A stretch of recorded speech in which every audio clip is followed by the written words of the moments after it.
رہنما تحریک انصاف بابر اعوان اس وقت news conference کر رہے ہیں۔ سرکار بنام کرائم منسٹر اور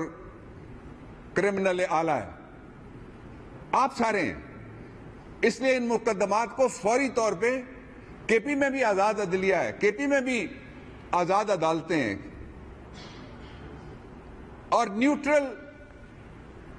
ہونے چاہیے، نیوٹرل پروسیکیوٹرز، پارٹی کے گھریلو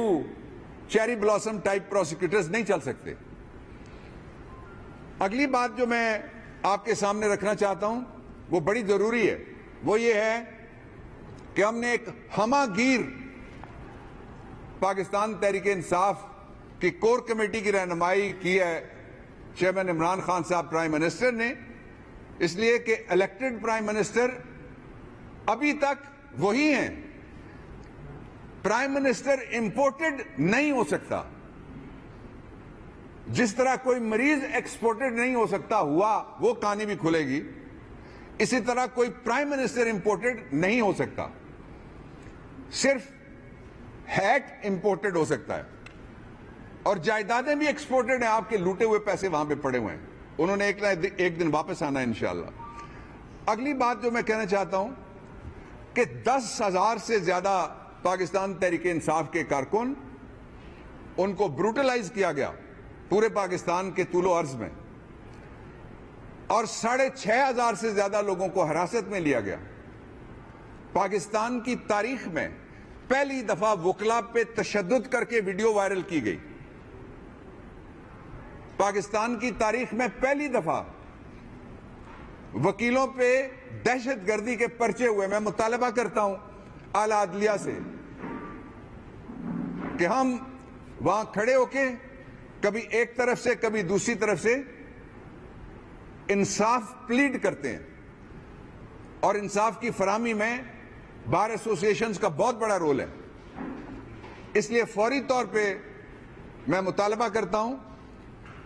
کہ وکلا کے اوپر دہشت گردی کے مقدمات ختم کیے جائیں، اور اس سلسلے میں جن بار ایسوسیشنز اور بار کاؤنسل نے جو قراردادیں پاس کی ہیں ان کی بھی ہم حمایت کرتے ہیں کہ یہ مقدمے فوراً ختم کیے جائیں، اور ان قومی جرائم پہ کرائم منسٹر کو معافی مانگنی چاہیے قوم سے، اور یہ جرائم نہ پاکستان بھولے گا، نہ پاکستان تحریک انصاف بھولے گی، اور نہ ہی قانون بھولے گا اور نہ ہی آئین بھولے گا۔ میں آخری بات آپ سے یہ کہنا چاہتا ہوں کہ جو خدشات prime minister of Pakistan chairman Imran Khan کی سیکیورٹی کے حوالے اور ان کی سیفٹی کے حوالے سے، یہ دونوں حوالے سے وہ خدشات، ایک انہوں نے خود جلسے میں کہے جس کو ریٹریٹ ہم کر رہے ہیں، اور نئے شواہد بھی اس پہ ہمیں مل رہے ہیں، اور دوسرے وہ خدشات ہیں ان کی سیکیورٹی کے حوالے سے جس کے بارے میں ہم نے جب گورنمنٹ سے کہا تو انہوں نے مطالبہ کیا کہ خط لکھو۔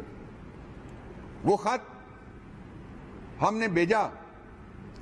وہ میں نے ڈرافٹ کیا تھا اسد عمر صاحب کے ساتھ بیٹھ کے، ڈاکٹر شہباز گل صاحب نے وہ خط بھیجا تھا، ان کے نام سے گیا تھا وہ چیئرمین سیکریٹریٹ میں سے، اس کا جواب دینے کے لیے انٹیریئر سیکریٹری کے پاس وقت نہیں تھا،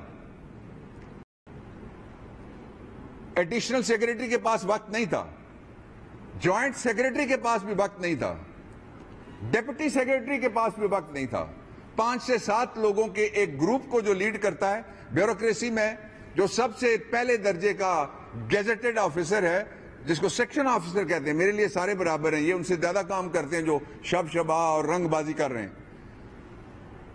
اس کے ذریعے سے ہمیں جواب دیا گیا جو مذاق تھا، جس کو ہم نے مسترد کیا۔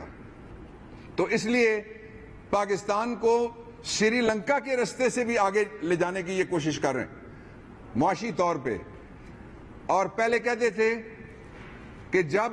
ملک میں تیل مہنگا ہو، پتہ نہیں یہ کیسے الفاظ بڑے سوچ سمجھ کے بھتیجی نے اپنے چچا کے لیے استعمال کیے، اور جلسے میں پوسٹر لہرا کے کہا کہ جب ملک میں تیل مہنگا ہو